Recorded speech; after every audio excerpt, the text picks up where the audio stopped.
আল্লাহ আমার রব, এই রবি আমার সব।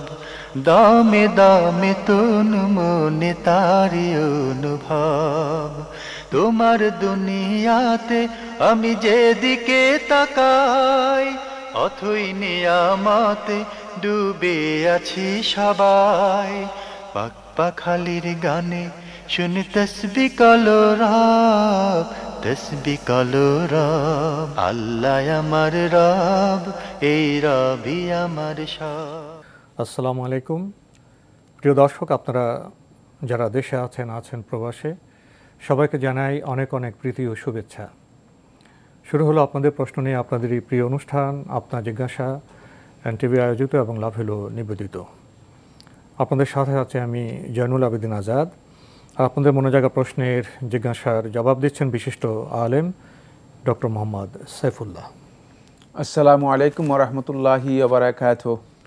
প্রিয় দর্শক, চলুন তাহলে জিজ্ঞাসার জগতে। শুরুতে একটি ইমেইল পাঠিয়েছেন মোহাম্মদ রফিকুল ইসলাম যাত্রাবাড়ি, ঢাকা থেকে। লিখেছেন, রোজা ও তারাবির মধ্যে সম্পর্ক কি?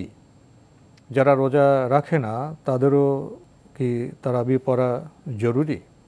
না, কোনো সম্পর্ক নেই। রোজার সাথে তারাবির কোনো সম্পর্ক নেই। তারাবি হচ্ছে মূলত রমাদান মাসে রাতের সালাত আদায় করা, কিয়াম রমাদান। এটা একটি ফজিলতের বিষয়, অত্যন্ত গুরুত্বপূর্ণ বিষয়। আর রোজা হচ্ছে আল্লাহ তাআলার ফরজ, রমাদান মাসে সিয়াম পালন করা, দিনের বেলায় সিয়াম পালন করা। তারাবি হচ্ছে সুন্নাহ, আর রোজা হচ্ছে ফরজ, বাধ্যতামূলক, অপরিহার্য বিষয়। বাকি দুটেই রমাদান মাসে গুরুত্বপূর্ণ হওয়ার কারণে রমাদান মাসে রোজা এবং তারাবি দুটেই আমাদের জীবনের আচরণে মিলেমিশে গেছে, একসাথ হয়ে গিয়েছে। বাকি যারা রোজা রাখেন না কোনো ওজরের কারণে, তারা তারাবির সালাত আদায় করতে পারেন, কোনো অসুবিধা নেই। তারাবির ফজিলত লাভ করার জন্য তারা তারাবির সালাত আদায় করতে পারেন। অসুস্থতার কারণে যদি কেউ সিয়াম পালন করতে অক্ষম হন আর তারাবির সালাত আদায় করতে পারেন, তাহলে তিনি তারাবির সালাত আদায় করবেন এবং এর ফজিলত লাভ করবেন। আর কেউ যদি কোনো ওজরের কারণে বা কোনো কারণে তারাবির সালাত আদায় না করে, এতে তার সিয়ামের কোনো ক্ষতি হবে না, সিয়াম নষ্ট হবে না। সিয়ামের যে ফজিলত রয়েছে সেই ফজিলতের মধ্যে কমতি হবে না, কম হবে না। তাই তিনি সিয়ামের ফজিলত লাভ করবেন, এতেও কোনো সমস্যা না। দুটি আলাদা ইবাদত। জি, দুটি ভিন্ন ইবাদত এবং দুটির ফজিলত সম্পূর্ণ ভিন্ন। সুতরাং এটি রমাদান মাসে হওয়ার কারণে আমরা একসাথ করে নিয়েছি। আমাদের জীবনে এটা মিলেমিশে গেছে। তারাবি যেটি, এটা কিন্তু শুধুমাত্র রমাদান মাসের জন্য নয়, বরং কিয়ামুল লাইল সারাটি জীবনের জন্য। এটাকে রমাদান মাসে বেশি গুরুত্বপূর্ণ মাস হওয়ার কারণে, ইবাদতের সবচেয়ে গুরুত্বপূর্ণ, ক্ষমার সবচেয়ে গুরুত্বপূর্ণ মাস হওয়ার কারণে মূলত আল্লাহ রাব্বুল আলামিন তার নবী সাল্লাল্লাহু আলাইহি ওয়াসাল্লামকে এই মাসের কিয়াম এর ফজিলত দিয়েছেন অতিরিক্ত। কিন্তু আসলে প্রত্যেক মাসেই, প্রত্যেক পুরা বছরই কিয়ামুল লাইলের ফজিলত রয়েছে এবং কিয়ামুল লাইল সবচেয়ে মর্যাদাপূর্ণ একটি ইবাদত। বরং ফরজ সালাতের পরে রাসূলুল্লাহ সাল্লাল্লাহু আলাইহি ওয়াসাল্লাম তিরমিজি রাওয়ায়াতের মধ্যে বলেছেন, আফদালুস সালাতি বা'দাল ফারিদা সালাতুল লাইল। ফরজ সালাতের পরে সবচেয়ে শ্রেষ্ঠ সালাত, সবচেয়ে শ্রেষ্ঠ নামাজ হচ্ছে, সেটি হলো কিয়ামুল লাইল, রাতের যে নামাজ রয়েছে, রাতের নামাজ। ভাই মোহাম্মদ রফিকুল ইসলাম, আপনি আরও লিখেছেন, রমজানের রোজা কাজা হয়ে গেলে তার কাজা আদায় করার সাথে সাথে তারাবির কাজাও কি আদায় করতে হবে? না, ভাই তারাবিহের সালাত আর রমাদানের বিধান দুটা ভিন্ন বলেছি আমরা। তারাবি হচ্ছে সুন্নাহ, তারাবিহের সালাত হচ্ছে সুন্নাহ বা মুস্তাহাব, নফল ইবাদত। আর রমাদানের সিয়াম হচ্ছে ফরজ, বাধ্যতামূলক। রমাদানের সিয়ামের জন্য কাজা করাটা ফরজ, বাধ্যতামূলক। কিন্তু তারাবিহের সিয়ামের কোনো কাজা নেই, তারাবিহের কোনো সালাতের কোনো কাজা নেই। তারাবিহের সালাত আপনাকে কাজা করতে হবে না। শুধুমাত্র আপনি রমাদানের যে সিয়াম কোনো কারণে লঙ্ঘন করেছেন অথবা কোনো কারণে আদায় করতে পারেননি, সেটি আপনি কাজা করতে হবে। এটি বাধ্যতামূলক ফরজ ইবাদত। ভাই সবশেষে আপনি লিখেছেন, যাকাত ও ফিতরার টাকার মতো কোরবানির পশুর চামড়ার টাকা মসজিদ মাদ্রাসা নির্মাণে ব্যয় করা জায়েজ আছে কি? না, কোরবানির পশুর যে চামড়া, এর টাকা মসজিদ, মাদ্রাসা, পুল, রাস্তাঘাট নির্মাণ করার জন্য ব্যবহার করা জায়েজ নেই। কারণ এগুলো ফকির মিসকিনদের হক। ফকির মিসকিনদের হক, শুধুমাত্র ওই সমস্ত লোকদের হক যারা অভাবী, আসহাবুল হাজাত, যাদের অভাব রয়ে গিয়েছে তাদের জন্য এটি নির্দিষ্ট। সুতরাং পশুর চামড়ার টাকা, হ্যাঁ, মসজিদ অথবা মাদ্রাসা নির্মাণের জন্য এটি ব্যবহার করা জায়েজ নেই। ওনার প্রশ্নের শুরুটা কি ঠিক আছে? কি সেটা? জাকাত ও ফিতরার টাকা কি আপনার মসজিদ মাদ্রাসায় দেওয়া যায়? না, উনি বলছেন যে জাকাত ও ফিতরার টাকার মতো, অর্থাৎ এটা উনি মেনে নিলেন যে জাকাত ও ফিতরার টাকা মসজিদ মাদ্রাসায় দেওয়া যায়। জাকাত ও ফিতরার টাকার মতো কোরবানির পশুর চামড়ার টাকা মসজিদ মাদ্রাসা নির্মাণে ব্যয় করা যায় যাচ্ছে কি? না, ওনার পুরো মাসালাটাই ভুল হয়েছে। জাকাতের টাকা, ফিতরার টাকা তো নির্দিষ্ট খাতে যাবে, মসজিদ মাদ্রাসা নির্মাণে তো সেগুলো যাবে না। জাকাতের খাত নির্দিষ্ট রয়েছে, ফিতরা খাত নির্দিষ্ট রয়েছে, সেগুলোতে যাবে, মসজিদ মাদ্রাসায় যাবে না। যদি তিনি এটা মনে হয় খাত সম্পর্কে তার জ্ঞান নেই মনে হচ্ছে, আমাদের ভাই ধারণা নেই। মসজিদ মাদ্রাসা দিতে হবে অন্যভাবে, অন্য দান করবে, সদকা দান করবে অন্যগুলো। তাহলে আপনার জাকাত ফিতরা টাকা বলি, পশুর চামড়া টাকা বলি, এর কোনোটাই মসজিদ মাদ্রাসা নির্মাণে যাবে না। জাকাত মসজিদ মাদ্রাসায় যাবে না, জি, কোনোভাবেই না। আমরা জানলাম। প্রিয় দর্শক, আমাদের হাতে একটি চিঠি, দীর্ঘ চিঠি পাঠিয়েছেন হক বেকারি, দক্ষিণ দুনিয়া, ঢাকা থেকে। লিখেছেন, মজলিসের মাঝে বক্তা যদি বসেন, তার পেছনের লোকেরা তো তাকে দেখতে পাবে না, এতে কি সমস্যা হবে? এতে কোনো অসুবিধা নেই। তো বসা পদ্ধতি তো আমরা দেখি যে যিনি বক্তা তিনি তো সামনে বসেন। ইসলামী শরীয়তের মানে আমরা খতিব সামনে বসবেন, খতিব মসজিদের মাঝখানে বসবেন না। ইসলামী শরীয়তের নির্দেশনা হচ্ছে খতিব মাঝখানে বসবেন না, খতিব সামনে বসবেন, সামনে দাঁড়াবেন এবং বসবেন না। খতিব আলোচনা করার জন্য সুন্নাহ তরিকা হচ্ছে নবী সাল্লাল্লাহু আলাইহি ওয়াসাল্লাম দাঁড়িয়ে আলোচনা করতেন। সুন্নাহ হচ্ছে দাঁড়িয়ে আলোচনা করবেন, বসে আলোচনা করা এটাও সুন্নাহ পরিপন্থী কাজ, এটাও নবী সাল্লাল্লাহু আলাইহি ওয়াসাল্লামের সুন্নাহ অনুসরণ করা হয়নি। আর দ্বিতীয় হচ্ছে মজলিসের মাঝখানে বসার বিষয়টি সুন্নাহ দ্বারা সাব্যস্ত হয়নি, বরং নবী সাল্লাল্লাহু আলাইহি ওয়াসাল্লামের সুন্নাহ দ্বারা সাব্যস্ত হয়েছে। নবী সাল্লাল্লাহু আলাইহি ওয়াসাল্লাম সামনে বসতেন অথবা মিম্বরে বসতেন। হারাম কাজে কি মানুষের মতো ফেরেশতাদেরও কষ্ট হয়? যেমন কেউ ধূমপান করলে পেঁয়াজ রসুনের গন্ধে ও অন্যান্য গন্ধে? দুর্গন্ধময় খাবার এগুলোর মাধ্যমে মানুষ যেমনিভাবে কষ্ট পায়, ফেরেশতারাও ঠিক তেমনিভাবে কষ্ট পায়।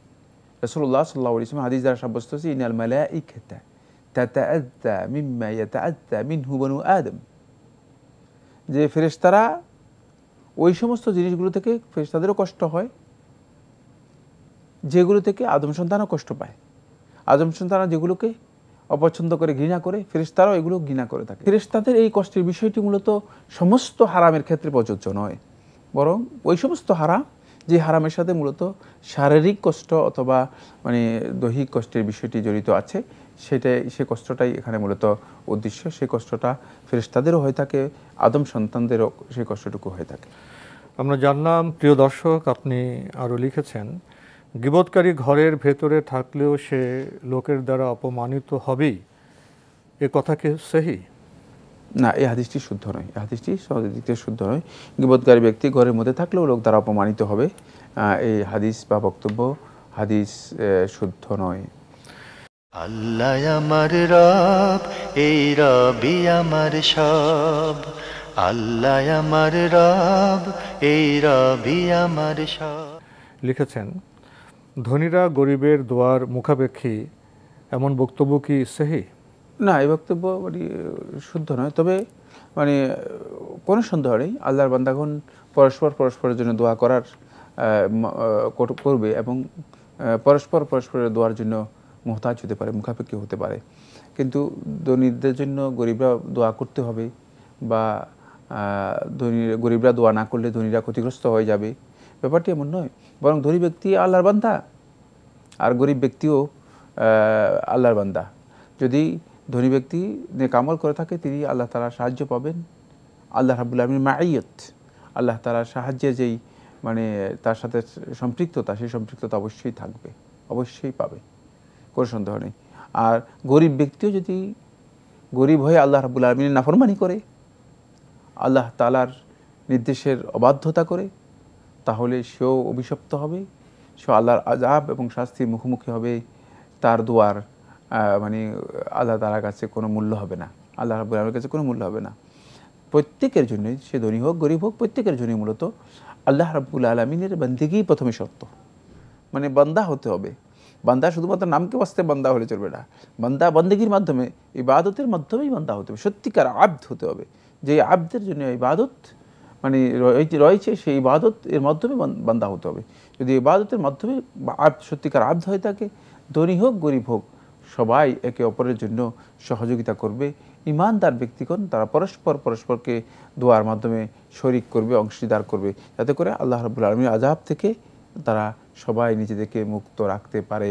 কারণ সমাজের মধ্যে একদল লোক যদি আল্লাহর আযাব, অবাধ্যতার দিকে চলে যায়, তারা আল্লাহর আযাবের মুখোমুখি হয়ে গেলে, সেটা ধনীরা হোক অথবা মানে গরিবরা হোক, তাহলে কিন্তু আল্লাহর আযাব এসে গেলে সবাইকেই একসাথে কী করবে, পাকড়াও করবে। সেক্ষেত্রে ধনীদের জন্য আযাব আসবে না, গরিবদের জন্য আসবে, অথবা গরিবদের জন্য আযাব আসবে না, ধনীদের জন্য আসবে। এটি হয় না। যখন আযাব নাজিল হয়ে থাকে বৃষ্টির মতো, তখন সবাই, বৃষ্টি যেভাবে সকল মানে মুসলিম অমুসলিম সবাইকে ভিজিয়ে দেয়, মুসলিম অমুসলিম সবাই জমিনের মধ্যে পানি দিয়ে যায়, ঠিক আযাবও সেভাবে কমন সকলের জন্য এসে যাবে, তখন সকলে ক্ষতিগ্রস্ত হবে। লিখেছেন, স্ক্র্যাচ কার্ড পণ্যের সাথে পেলে সেটা নির্দিষ্ট কারো কাছে বিক্রি করলে যে স্ক্র্যাচ কার্ড কিনলো সে যে টাকা দিয়ে কিনলো তার থেকে বেশি টাকা পেতে পারে অথবা কম টাকাও পেতে পারে। এই সিস্টেম কি বৈধ? এই বিক্রি জায়েজ নেই। সুতরাং এই ধরনের বেচাকেনা হারাম, এবং এখানের মধ্যে গরর রয়েছে। নাহা রাসূলুল্লাহ সাল্লাল্লাহু গরর, রাসূলুল্লাহ সাল্লাল্লাহু আলাইহি ওয়াসাল্লাম অস্পষ্টতা যার মাধ্যমে মানুষ প্রতারণার মধ্যে পড়তে পারে, সেটা থেকে রাসূল সাল্লাল্লাহু আলাইহি ওয়াসাল্লাম নিষেধ করেছেন। সুতরাং এখানে অস্পষ্ট থাকার কারণে এই ধরনের লেনদেন বেচাকেনা জায়েজ নেই। লিখেছেন, গায়ে ঘামের গন্ধ হলে কি কাপড় চেঞ্জ করে সালাত কোরআন তেলাওয়াত করা উত্তম? এই অবস্থায় কি ইবাদত বহনকারী ফেরেশতা কাছে আসবে না? না, ঘামের কারণে যদি কারো গন্ধ হয়ে থাকে, মানে উত্তম হচ্ছে যেটা, সেটা হলো তিনি মানে পরিচ্ছন্নতা অর্জন করা বা পরিবর্তন করতে পারেন। পরিচ্ছন্নতা ইসলামী শরীয়তের মধ্যে একটা গুরুত্বপূর্ণ বিষয়, এবং ইসলাম এটাকে অনেক বেশি গুরুত্ব দিয়েছে। ফলে আল্লাহ নবী সাল্লাল্লাহু আলাইহি ওয়াসাল্লাম যে সমস্ত ইবাদতগুলো সামাজিক ইবাদত রয়েছে, সেগুলো সবগুলোর ক্ষেত্রে নবী সাল্লাল্লাহু আলাইহি ওয়াসাল্লাম বারবার দুইটি জিনিসের কথা উল্লেখ করেছেন। একটি হচ্ছে গোসল করে যাওয়া, আর একটি হচ্ছে আতর লাগিয়ে যাওয়া। আপনি দেখবেন যতগুলো সামাজিক মৌলিক ইবাদতের বিষয়ে ইসলামের দিক নির্দেশনা দেওয়া রয়েছে, প্রত্যেকটির ক্ষেত্রে নবী সাল্লাল্লাহু আলাইহি ওয়াসাল্লাম গোসল করে যাওয়ার কথা বলেছেন, এবং আতর ব্যবহার করে, সুগন্ধি ব্যবহার করে যাওয়ার কথা বলেছেন। ফলে জুমার দিনের গোসলকে নবী সাল্লাল্লাহু আলাইহি ওয়াসাল্লাম ওয়াজিব বলে দিয়েছেন, এটা বাধ্যতামূলক করে দিয়েছেন। জুমার দিনে জুমার সালাত যাদের উপর ওয়াজিব, তারা জুমার সালাতে অংশগ্রহণ করবে, তারা গোসল করে গিয়ে অংশগ্রহণ করবে। কারণ হচ্ছে মানে আপনি কাজ করে মানে ক্ষেত খামার থেকে এসে মানে ঘরমাক্ত হয়ে গায়ের মধ্যে মানে পুরাতন কাপড় চোপড় নিয়ে, দুর্গন্ধ নিয়ে আপনি ঢুকে গেলেন মসজিদের মধ্যে, আশেপাশে মুসল্লিরা আছে, হতে পারে যে মানে মুসল্লিরা সবাই এর মাধ্যমে কষ্ট পাবে। একটা সামাজিক ইবাদতের মানে যেই বৈশিষ্ট্য, সৌন্দর্য, সেখানে যে একটা মানে আরামদায়ক একটা পরিবেশ, পুরোটাই আপনি নষ্ট করে দিলেন। এই জন্য রাসূলুল্লাহ সাল্লাল্লাহু আলাইহি ওয়াসাল্লাম বলেছেন, না, এই দিন গোসল করবে, এটা ওয়াজিব। আবার ঘরের মধ্যে যদি আতর থাকে, সেই আতর ব্যবহার করে আসবে। এই জন্য এটা উত্তম কাজ। পরিচ্ছন্নতা ইসলামী শরীয়তের মধ্যে সবচেয়ে গুরুত্বপূর্ণ একটি বিষয়, এটি উত্তম কাজ। কখনো কখনো পরিচ্ছন্নতাকে ইসলাম, যে আমি দেখালাম তো, ওয়াজিব পর্যন্ত পৌঁছে দিয়েছে। মানে এই দিনের গোসলটা মানে ওয়াজিবের কোনো কারণ ছিল না, কিন্তু ওয়াজিব পর্যন্ত পৌঁছে দিয়েছে পরিচ্ছন্নতার কারণে। তাই পরিচ্ছন্নতার বিধান ইসলামে কখনো কখনো ওয়াজিব পর্যায় পর্যন্ত পৌঁছে যায়। কেন? যদি সামাজিক মানে সম্পৃক্ততা এর মধ্যে এসে যায়। তাই এক্ষেত্রে সতর্কতা অবলম্বন করতে হবে। কোরআন তেলাওয়াতের জন্যই স্বাভাবিক কথা, আমরা একটু পরিচ্ছন্নতা অর্জন করে কোরআনটা তেলাওয়াত করি, তাহলে এটা সুন্দর, কোনো সন্দেহ নেই। কিন্তু কোরআন তেলাওয়াতের জন্য শর্ত নয় যে আপনাকে উজু করতে হবে, গোসল করতে হবে, গায়ের মধ্যে আতর মাখতে হবে, তারপরে কোরআন তেলাওয়াত করতে হবে, এটা শর্ত নয়, বাধ্যতামূলক বিষয় নয়। আপনার এই গায়ের ঘাম প্রসঙ্গ বোধহয় একটু আমাদের আলোচনা করা দরকার। ঘামের বিভিন্ন পর্যায়ে আছে। তো জুমাতে উনি গোসল করে গেলেন, জুমা পড়ে আসলেন, আসরে গেলেন, দেখা যায় হয়তো 5 মিনিট হেঁটে মসজিদে গেলেন, কিছু ঘাম হয়, অল্প ঘাম দেখা যায়। ঘামে কখনো আপনার গেঞ্জি ভিজে, পাঞ্জাবি বা জামা অল্প ভিজে, সাধারণ আমাদের অংশ দেখা যায় এত গরম হয়ে যায় যে পুরো জামাই চুপচুপ হয়ে গেল, ভিজে যায়। এই যে ঘামের যে কম বেশি, এক্ষেত্রে কি আচরণ করবেন? না, যেটা মানুষের মানে ওসআইয়ের মধ্যে, মানে তার সাধ্যের মধ্যে নেই। মানে তিনি মসজিদে গিয়েছেন, ঘামে ভিজে গিয়েছেন, এখন তো তিনি আর এর জন্য আর তার বাইরে কিছুই নেই। তিনি সর্বোচ্চ চেষ্টা করবেন, সেটা হচ্ছে মানে এটাকে কোনোভাবে সংযত করার জন্য যতটুকু সম্ভব। জোহরের নামাজ পড়তে গেলেন, নামাজ পড়ে এসে দেখলেন যে হালকা ঘেমেছে, বাতাসে দিলেন। আবার আসরে গেলেন, হালকা ঘামের গন্ধ আছে, তাহলে তো প্রতি ওয়াক্তে আপনার জামাও পরিবর্তন করতে হবে, গোসলও করতে হবে। এটি বাধ্যতামূলক, এটা মানে একটা মাত্রা দিয়ে খেয়াল রাখতে হবে, যে মাত্রা বেশি হয়ে যায় তখন বোধহয়। হ্যাঁ, যদি এমন পর্যায়ে হয় যে না, এটা আপনি স্বাভাবিকভাবে দেখবেন যে যখন মানুষ পরিচ্ছন্ন থাকবে তখন ওই ঘাম নর্মাল যদি যে সমস্ত মানুষ ঘর্মাক্ত হয়, এতে মানুষ অনেক বেশি কষ্ট পায় না এবং এটা খুব বেশি জটিল হয় না। কিন্তু তখন এটা জটিল অবস্থা ধারণ করে। যেমন মনে করেন সপ্তাহে মানে 7 দিনই গোসল করে নাই মনে করেন, তারপরে 7 দিনই ঘর্মাক্ত হয়ে বা জামাটা আপনি দিনের পর দিন ঘামছে, অথবা এই জামাই হয়তো মানে 7 থেকে 14 দিন পর্যন্ত গায়ে দিয়ে আছে, মানে যা ময়লা গন্ধ যা আছে সবগুলোর মধ্যে রয়েছে, উৎকট হয়ে যায়। এই ধরনের পরিস্থিতিতে মানে দেখা যায় যে এটা আসলে পরিবর্তন করার বিষয় আসে। আর যেই প্রেক্ষাপটে আল্লাহ নবী সাল্লাল্লাহু আলাইহি ওয়াসাল্লাম বলেছেন, সেটা প্রেক্ষাপট ছিল এমন যে মূলত আরবে তো পানির ব্যবস্থা ছিলই না, তাই সেখানে গোসল করা সংকট ছিল, পানির সংকট ছিল। আর গোসল হয়তো হতো মাসে একবার, অথবা আমাদের মতো ডেইলি না, মাসে একবার অথবা 15 দিনে একবার। ফলে আল্লাহ নবী সাল্লাল্লাহু আলাইহি ওয়াসাল্লাম দেখলেন যে না, এতে পরিচ্ছন্নতার অভাব হয়ে যাবে, শরীরের মধ্যে অসুস্থতা দেখা দিবে, পরিবেশ দূষিত হবে শারীরিক চাহিদার কারণে। মানে এই পরিচ্ছন্নতা খুবই গুরুত্বপূর্ণ।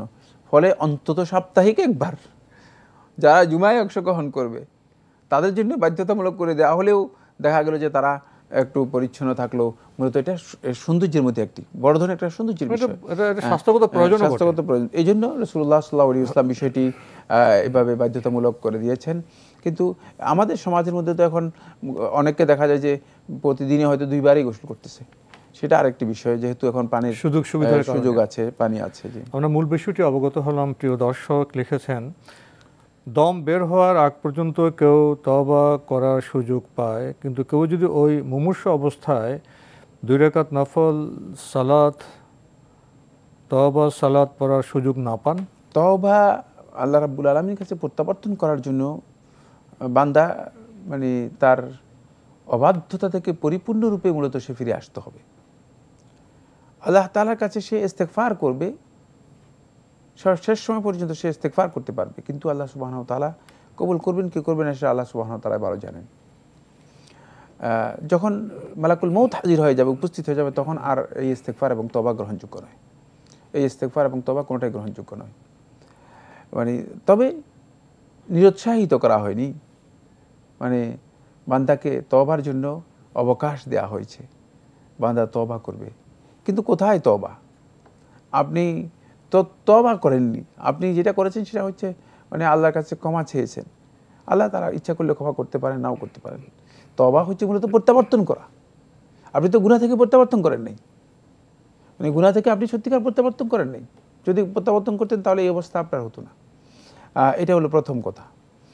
দ্বিতীয় নম্বর যে বিষয়টি আপনি উল্লেখ করেছেন সেটা হচ্ছে যে সালাত পড়তে পারেন না।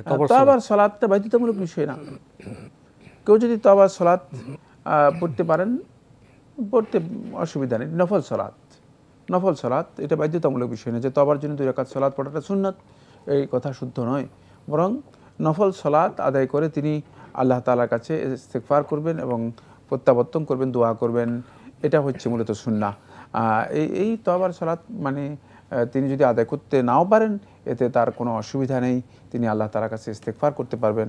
আল্লাহ সুবহানাহু ওয়া তাআলা যদি ক্ষমা করেন, তিনি ক্ষমা করবেন ইনশাআল্লাহ তাআলা। তো আজকে আমাদের এখানেই শেষ করতে হচ্ছে। আপনাকে অনেক ধন্যবাদ। আপনাকে অশেষ ধন্যবাদ।